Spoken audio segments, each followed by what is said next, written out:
A bit more of a walk in the park with their matchup against Illinois Wesleyan yesterday.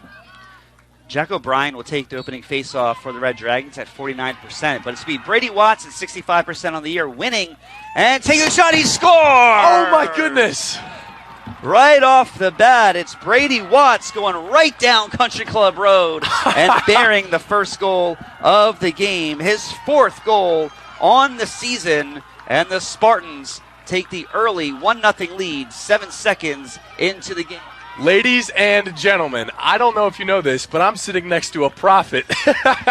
Before the game,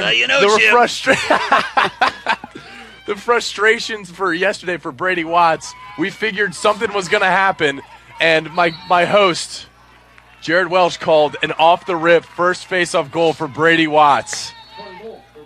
How about that? That face-off guy from Trinity yesterday.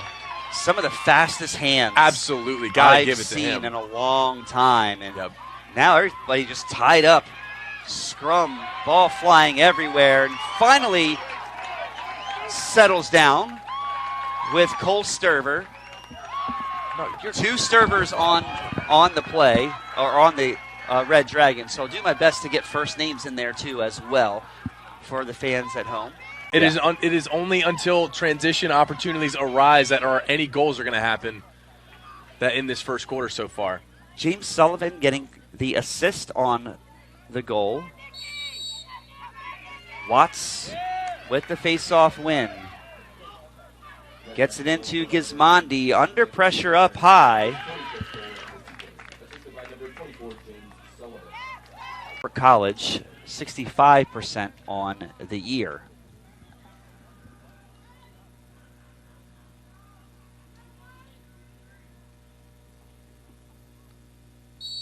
There's the whistle. Miltenberger wins it up in the air, but battle for the ground ball as both Fogos just overran the ball goosed up.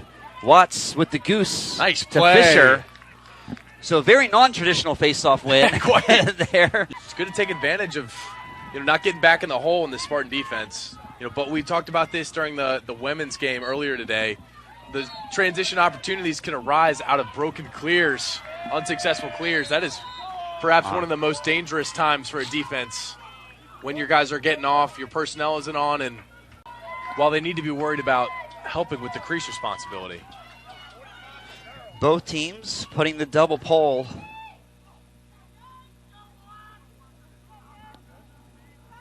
here on the wing. So excuse me, there was one shorty out there, and ball gets flipped back into the York defensive end. Comes up with the Red Dragons. Player Rookie of the Year in the MAC Conference, and is every bit of it.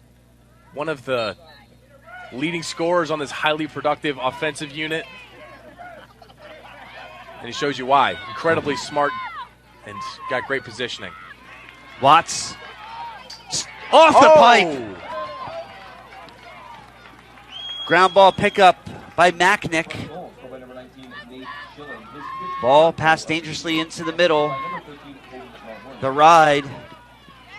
The Spartans 2 goals, one of them assisted on 18 shots. 0 for 1 on the extra man with 18 ground balls. 4 saves for Nash Womack. 8 of 9 on the clear. 7 for 8 of face-offs with 12 turnovers. 5 caused turnovers and 1 1-minute penalty. And a face-off violation there against Cortland. We'll start off our third quarter of... however Coach chose to deliver that is up to him, but it's clearly been effective. And whatever rating that speech would get.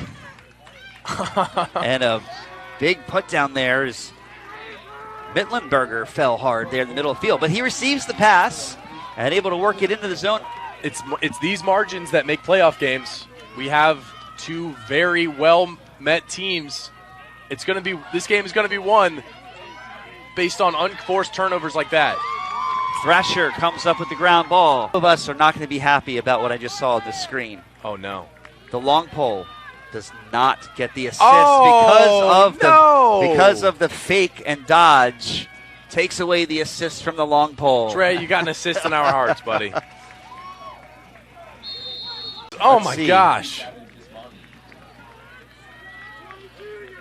Yeah, there still would have been a little bit of time left, but towards the end of that penalty play there. So Kobe Berard from Gavin Gismondi, the man-up goal, and a face-off violation again by the Spartans. Sturver goal, nice transition opportunity there. That's a 2-goal swing for the Spartans.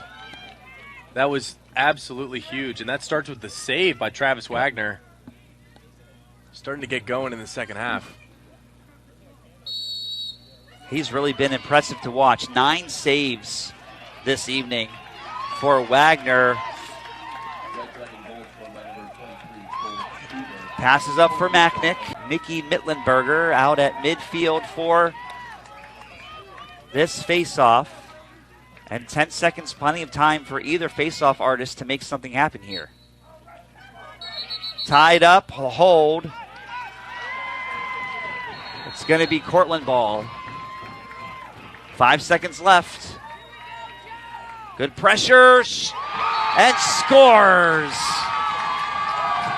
Joe Delaney, his first goal of the season. With 1.3 seconds left on the clock. It's going to put Cortland up 3 here, 8-5. And because of that hold, that's going to send Terence Harmon out to take this faceoff. Miltenberger will stay in.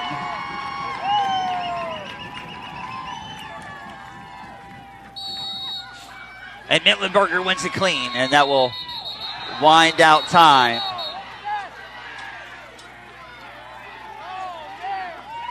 We'll be back in 2 minutes with more NCAA RIT. And Brent, with 30 seconds left in the fourth quarter, it's tied 10-10. Oh, my gosh. Salisbury Wow. and Dickinson. The only other active game left on the tournament slate today. How about that? Another Cortland possession. You have no time to react as a goalie. You are just guessing at this point and connects very well.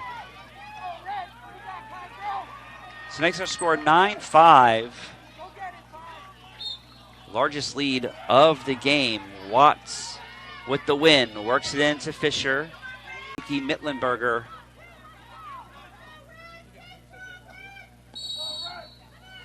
Watts with the pass into Gismondi. Makes the move. Feeds it to Fisher.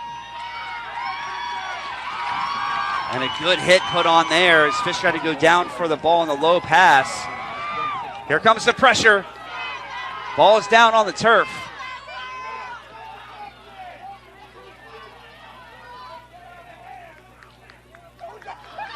And a good move there by Womack. Up midfield. Oh my gosh. Stewart spins over. Can't get rid of here against the Spartans. So we're going to be all even. Watts and Miltenberger take the face-off. A late substitution.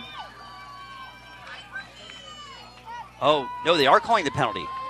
I didn't see any shifting there.